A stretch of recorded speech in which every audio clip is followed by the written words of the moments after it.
One common issue of nowadays seems to be the idea of obsessions.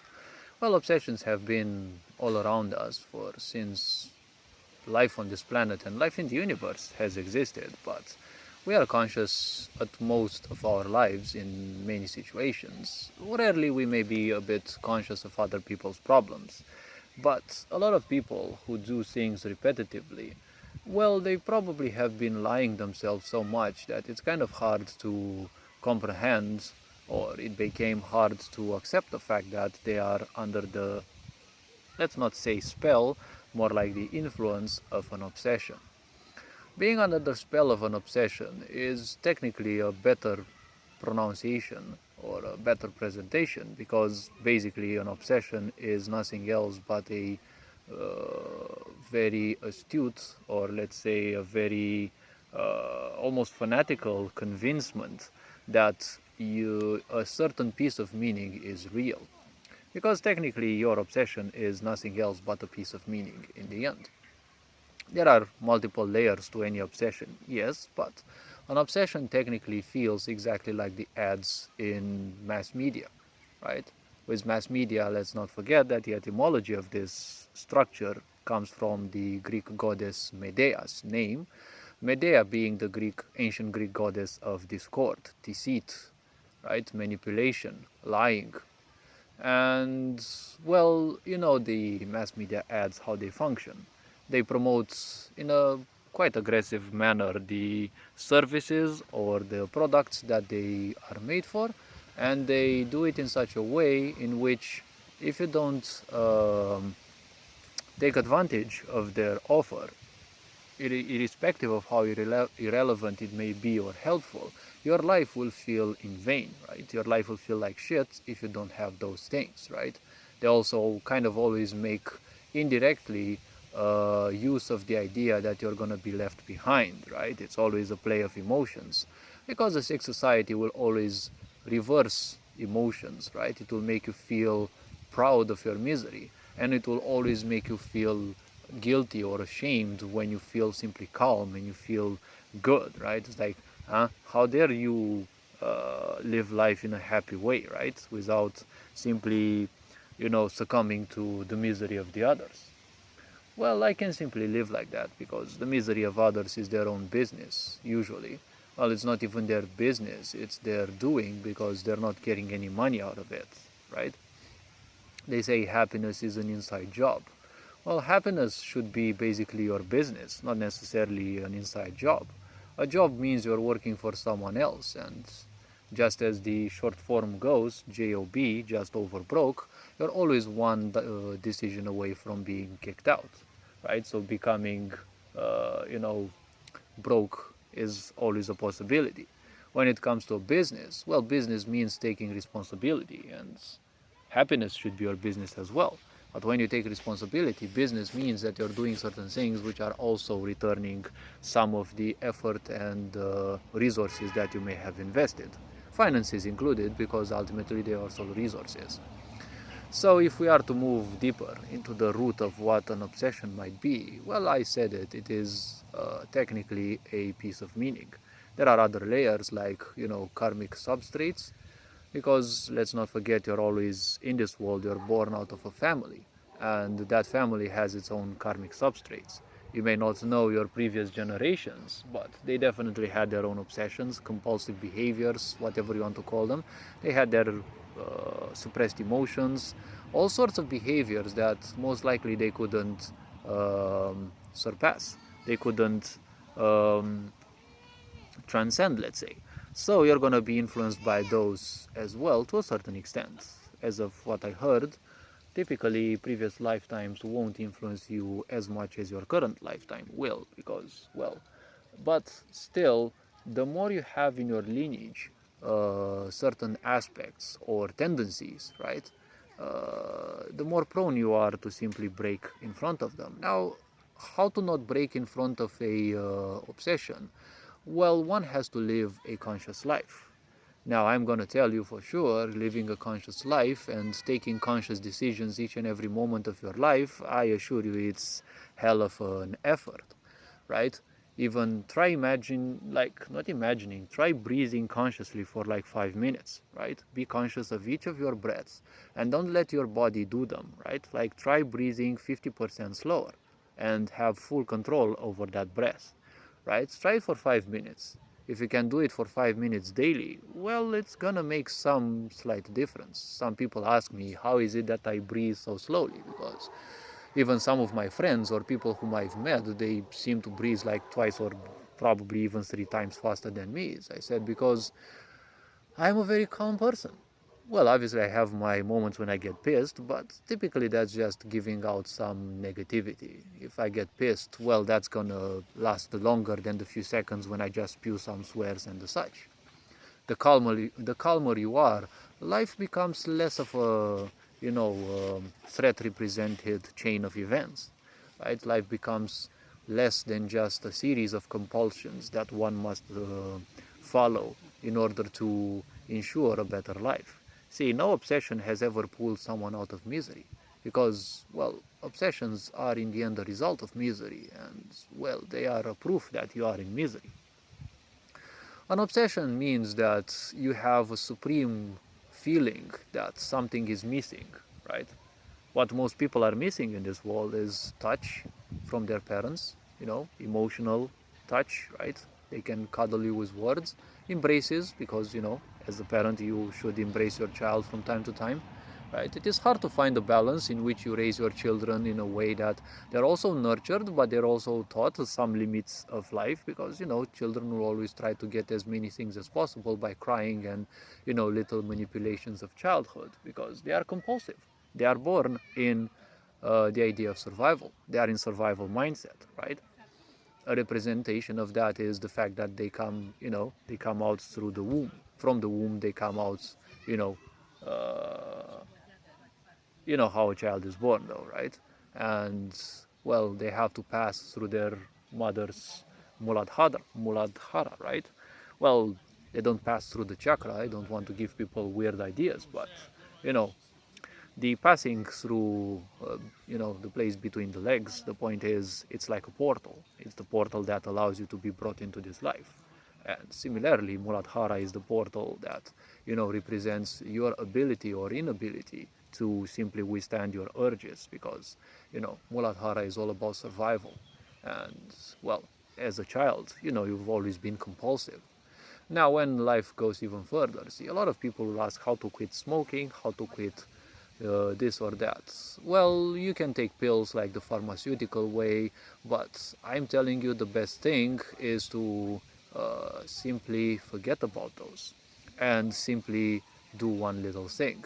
Just give up on them, and some people will probably relapse if they do this, or they will find a different obsession. See, it is very easy to find an obsession, and an obsession is, as I said, a piece of meaning. You're convinced that, perfectionism, for example, is an obsession. People are obsessed with the idea that they don't have attention and they're not gonna get attention unless everything is perfect, right? Smokers, well, people who smoke, they are convinced that they are not worth much attention. So if they hurt themselves enough, maybe someone will extend a hand and try to solve all their problems, or maybe God will solve their problems. People who drink a lot, well, they are somewhat similar, right? Except typically they tend to be a bit more unstable in a way, but at the same time they tend to be a bit more social, because typically a lot of people who drink, they need other people to drink with, right? And as misery goes, it loves company. It is typically very easy to fall for a certain such obsession by just following peer pressure and the such. So all of the obsessions typically go more or less towards a lack of attention. I've always said the lack of attention is the greatest evil in this society, because people simply don't know how to raise their children, and as they don't know, they're not going to give them enough attention, so they usually will end up greater monsters than their parents, right? So obsessions can only be handled face on, right? Head on. You don't need to run away from them. You don't need to say that you're gonna change next week or next month, next day, or any other thing. The best moment to start a change in your life was yesterday. The second best one is today. Don't delay things, because the more you delay, the more you think about those. Now, the problem of a compulsive behavior or an obsession is, as opposed to a simple thought, it's not just something that you think about, right? It's something that you overthink about. It's all about thinking, it's all about constantly supporting and re-supporting the idea, right? You may probably catch yourself a lot of times telling yourself that it is the best way. Maybe this way I will get the attention that I need. Maybe this way things will go the way I need, right?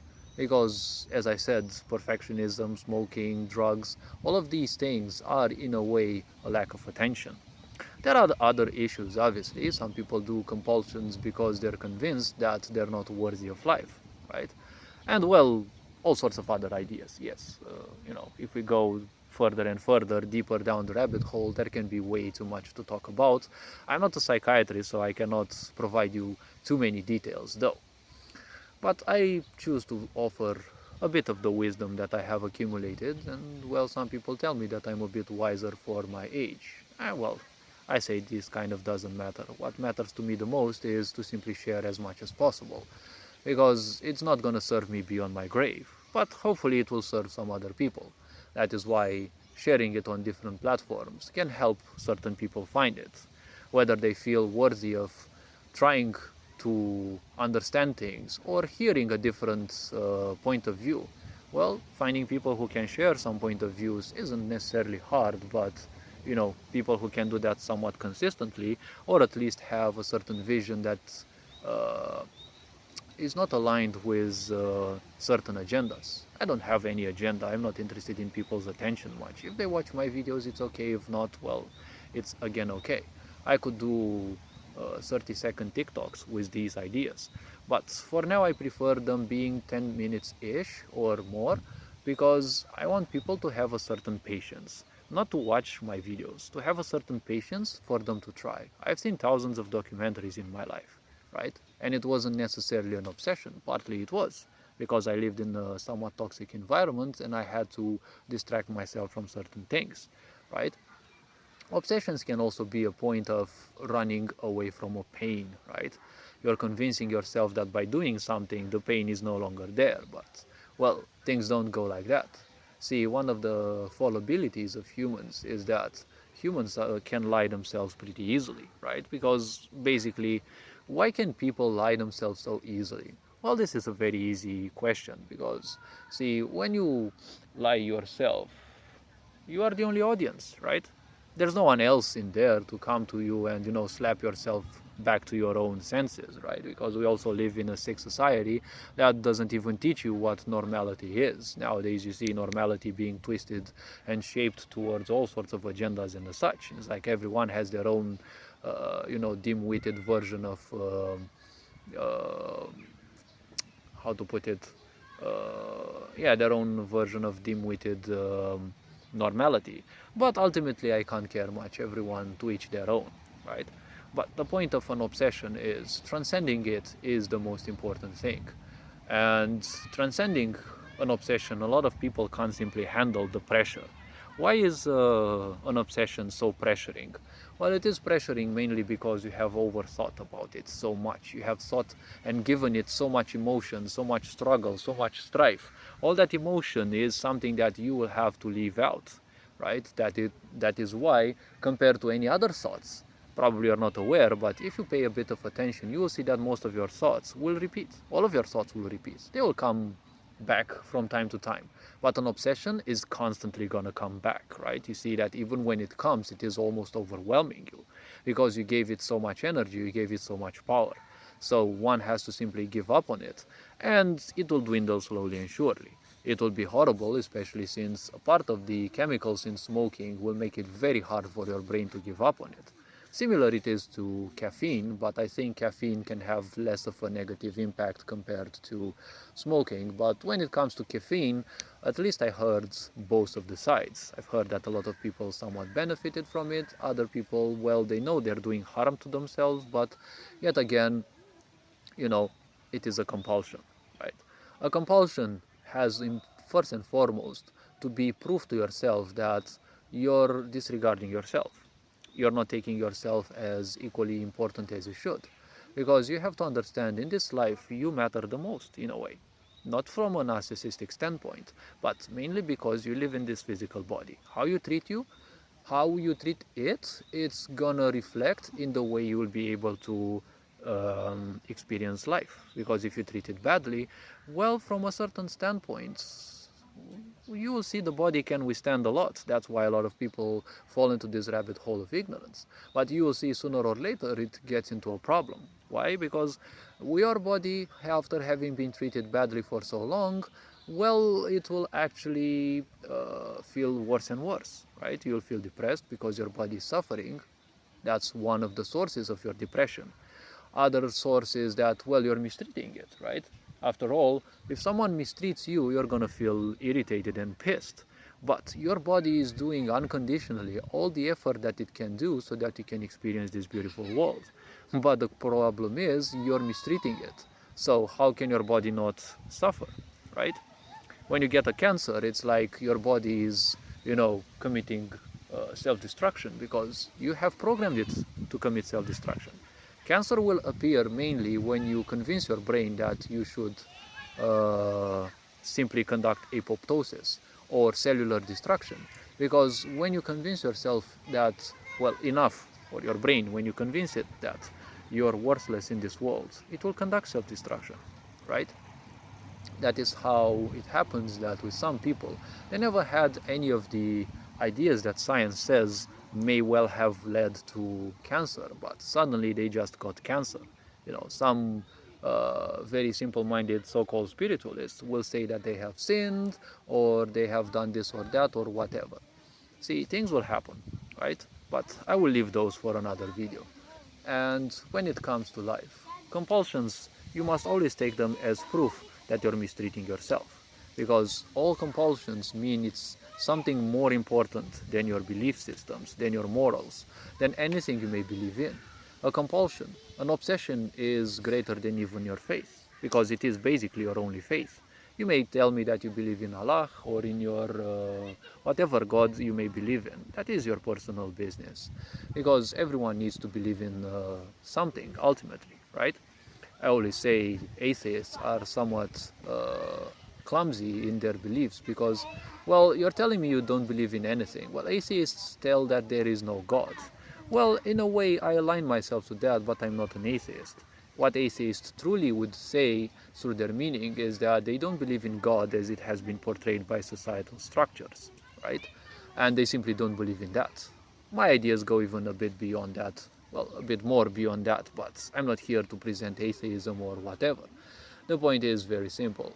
Your obsession is far more important than your belief in God, let's say, because you may tell me that you go to the church, you do your rituals, you do whatever, and you believe in this and that. Yes, but when it comes to your smoking, to your drugs, to your whatever your sins, let's say, may be, right? Whatever your little pleasures may be, well, when the time comes for those, God simply no longer exists, right? We're not talking about morality or, sinning as according to religion. We're just talking about the importance of some thoughts, right? Just like your physical body has a certain power over you, let's think, right? If a little finger from your left or right foot hurts, your whole attention goes to it, right? You can't focus as well when your finger hurts. Yes, obviously. That much power your body has over you. And nature has given you this body to experience life with it. But if you don't know how to make use of it, if you don't know how to transcend its problems, well, the problem is your physical body has its own ways through which it will screw you around, right? Because the mind has multiple layers. Each of those, well, imagination being some of those, each of these layers of the mind can easily, fool you around. The greatest power of the mind is that it can present you anything, but it can present you anything in such a way that you will almost instantly believe it's real. That is why manipulation is so easy on humans, because people who know how to sell their things, they don't know necessarily how to sell their things, but they know how to make use of that emotion that you feel when your mind, right, presents you that possibility, right? Someone comes to you and says, this service will do you good, right? Obviously that service will do you good, right? as according at least to the ads, not necessarily to reality. But they will portray you the fact that your life without that ad is gonna suck, right? And your mind instantly, because it's an engine of creation, will create you all sorts of ideals, right? When you imagine those things, right? You pick up a game, you imagine you're gonna be among the pros, or you're gonna, buy some music packs. You're gonna imagine that you're gonna make music, and you're gonna be in the club. Everyone's gonna be happily listening to your music and the such. And the mind will always be creating, because that's its purpose, right? It is a phenomenal engine of creation.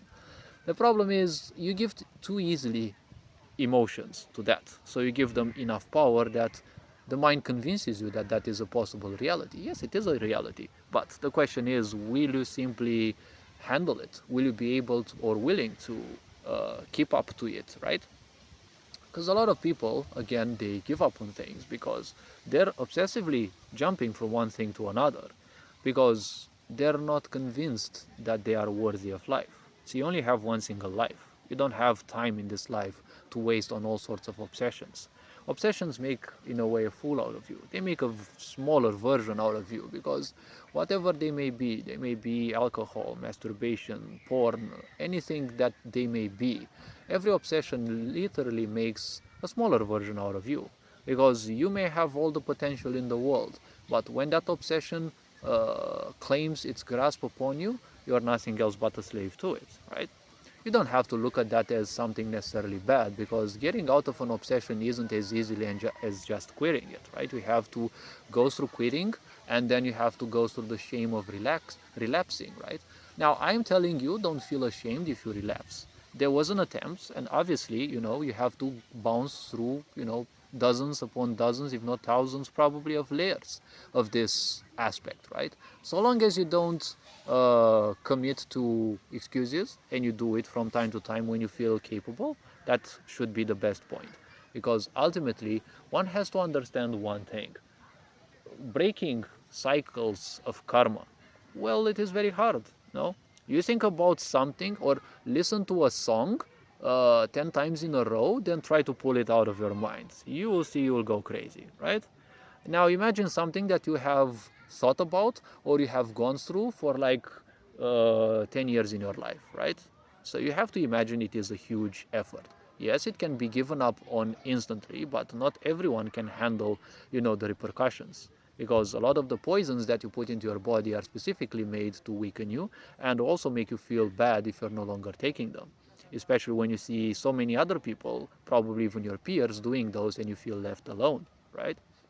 So this being said, hopefully this video raised a bit of awareness, and as usual, feel free to view any other content on the channel. Feel free to like and subscribe if you feel like it. I'm not forcing anyone. And well, this being said, take care, enjoy life. Feel free to leave your comments and your opinions about my videos, and why not even ideas that you might want me to discuss upon.